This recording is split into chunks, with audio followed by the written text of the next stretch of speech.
So this week we have the Packers facing off against the Denver Broncos, a team that is on fire right now, best team in the entire AFC, currently on a 10-game win streak, and the Packers will be going into Denver to face off against the Denver Broncos. And right now, the Packers currently in the NFC, they're seeded as the second seed from the 6th seed before beating the Bears, now after beating the Bears, all the way up to the number 2 seed. So these are two of the best teams in the entire NFL. And I think looking at this Broncos team, there's no doubt that their defense is their strength. They are one of the best defenses in the NFL. They have allowed the fewest rush yards per play and the fewest pass yards per play this entire season. So it's going to be a really good test for this Packers offense. But I think that we've seen this Packers team get to another level in the past few weeks. There was a moment in the mid-season where you wondered if this Packers team was going to be able to live up to the expectations that many of us had for them. And I think now we're starting to see this team play some of their best football at just the right time. End of the season, a few weeks left, 4 games left for the Packers. And every single one of these games is going to be very important just because if you look at the entire NFC, you'll look at the NFC North, all these teams are right by each other. So this is a massive game for the Green Bay Packers. And so looking at this matchup, Packers offense versus the Broncos defense. As I said, this defense has been one of the best in the NFL, and they've been really led by their defensive line. Currently, they have the most sacks in the NFL, 11 more than the next closest team. They have a total of 55 sacks this season. According to NFL Pro, the Broncos have the 4th highest pressure rate in the entire NFL. So it starts off here for this Packers team with protecting Jordan Love. And so far this season, the Packers offensive line, especially when it comes to pass blocking, has been very effective. And also Jordan Love, his ability to escape the pocket. He is one of the best in the league when it comes to, not turning pressures into sacks. He's just so good at getting away and breaking out of the pocket. And so far this season, the Packers have allowed the 4th fewest sacks in the entire NFL. Number 1, there's 3 different teams tied with 17 allowed. The Packers have allowed 18. And I do feel like this Packers offensive line is getting better. For the first part of the season, because there were so many different injuries to Aaron Banks, then you have Elgton Jenkins going down, the Packers have had to shuffle around the offensive line a lot. And you had Jordan Morgan and Sean Ryan at right guard for a while. Jenkins goes down. Sean Ryan comes in at center. And then you have Anthony Belton taking over in the past couple weeks at right guard. And I feel like he is starting to play better football, and you would assume, being a young rookie 2nd-round pick, that the more playing time he gets, the better and better he is going to get. This is probably going to be one of the bigger tests for this Packers offensive line all season long, but I honestly think that they're good enough to protect Jordan Love long enough. Now, because this D-line is so good, there's probably going to be a moment where, you have a breakdown and they get a sack here or there, but I think that this Packers offense has shown us enough the past few weeks for me to have confidence in what they can do here. If we do look at the past 4 games, these defenses the Packers have faced haven't been that great. The Giants, when it comes to points scored, were 30th. Vikings were 12th. Lions were 18th. The Bears were 25th. And currently, if we look at this Denver Broncos defense, they're currently 4th when it comes to total points allowed. And so far this season, as I already said earlier, they are the best in the NFL when it comes to pass yards allowed per play and rush yards allowed per play.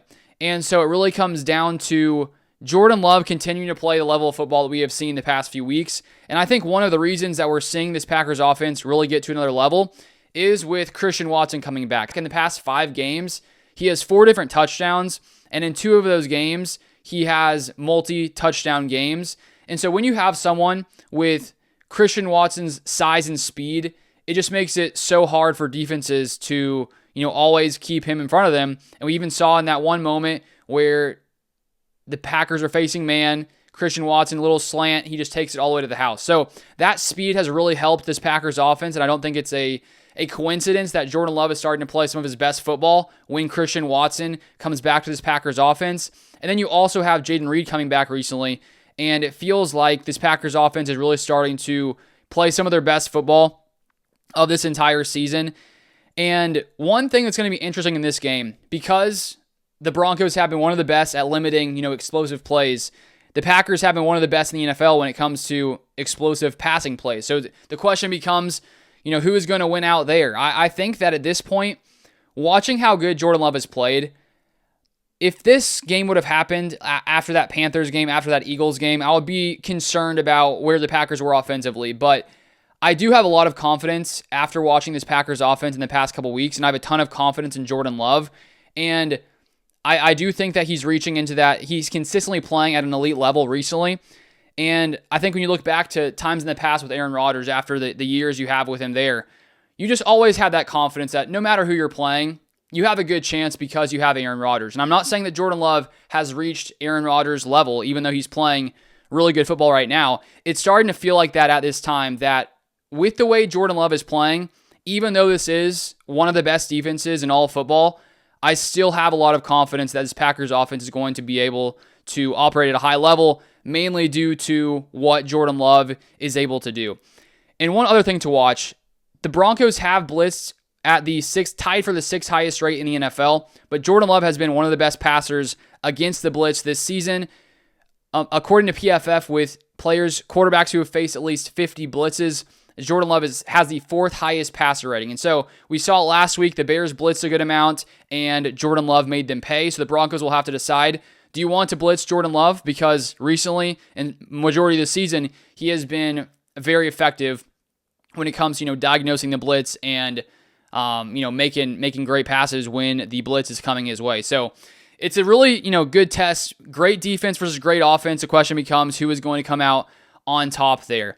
And one thing last week, the Packers were able to get their running game going a little bit better than majority of the season. They ran the ball at 4.5 yards a carry. Now the Bears' running defense has not been great. There's no doubt that the Broncos' running defense is much better. And just as I've said the past few weeks, I think that you have to continue to put the ball in Jordan Love's hands, and Jordan Love is going to be the reason the Packers win or lose this game. We've seen last week against the Bears, after that one interception, Jordan Love was playing lights out, slinging the ball down the field. And some of my questions in this one is, can the Packers keep Jordan Love protected enough for those deep passes to develop? And will the Packers be able to contain this Broncos defensive line? I think even if they break away and some of these guys are able to get there sometimes, Jordan Love is good enough to make things happen, but it is going to be a very good test in this one. Now, if we move to the other side of the ball, I think that when you have a defense as dominant as the Broncos do, the offense doesn't have to do as much. If this was a middle tier defense, I don't think that, the Broncos would not be this good, no doubt. That's not a shocking statement to make, but the Broncos offense has definitely benefited from how good this defense has been. But one of the strengths, just like with the strength on the Broncos defense, is their line. Their offensive line has been really good this season. According to NFL Pro, they have the third lowest pressure percentage allowed, and they also are tied for the fewest sacks allowed in the entire NFL. So they've been giving Bo Nix a lot of time, and they've also, they've just blocked really well. And so when you have an offensive line that's blocking well, you have a defense that's one of the best in the league. That's a really good formula for success. Now, this Broncos team has been in a lot of close games. And on the one hand, you could say, well, maybe they should have beat some other teams in a more convincing manner. But at the same time, I think that that's a strength of a team, is that in these crunch time moments, do you trust your quarterback? Do you trust your team to be able to win close games? Because come playoff time, that is going to have to be the case most likely when you're playing against really good teams. And Bo Nix and this Broncos team, they've been very good in one-score games this season.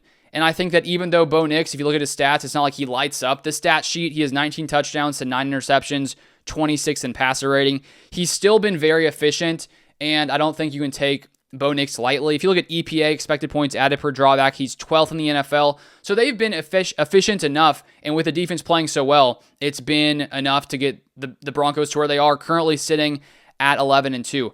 The Broncos offense is currently 14th in points scored and 10th in total yards, 15th in yards per play, 13th in pass yards, 18th in pass yards per play. It's a lot of short passes from Bo Nix.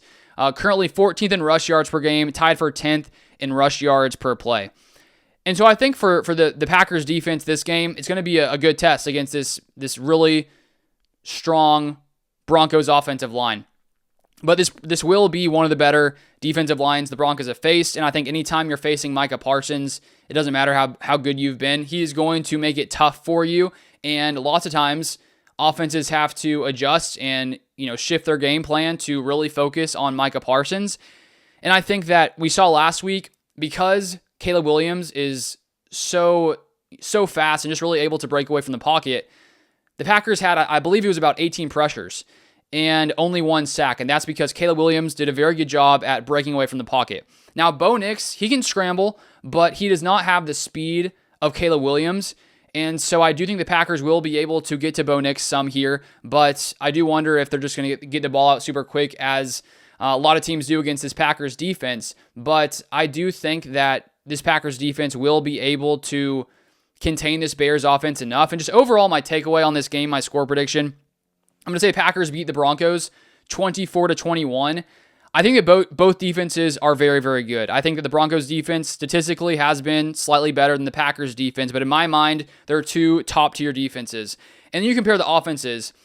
The Broncos offense has been good enough, but I feel that with the way Jordan Love is playing right now, I don't know if there's many other offenses that I would take over the Packers right now. With Christian Watson back, Jordan Love has reached a whole nother level. I don't think that's a coincidence. And let me know your score predictions in the comment section down below. And if you like more Packers content, feel free to subscribe. You can follow me on Instagram, Facebook, TikTok as well. Sideline Scoopy, either Green Bay or GB there for more Packers content. But thank you guys for watching, and I'll see you guys next time.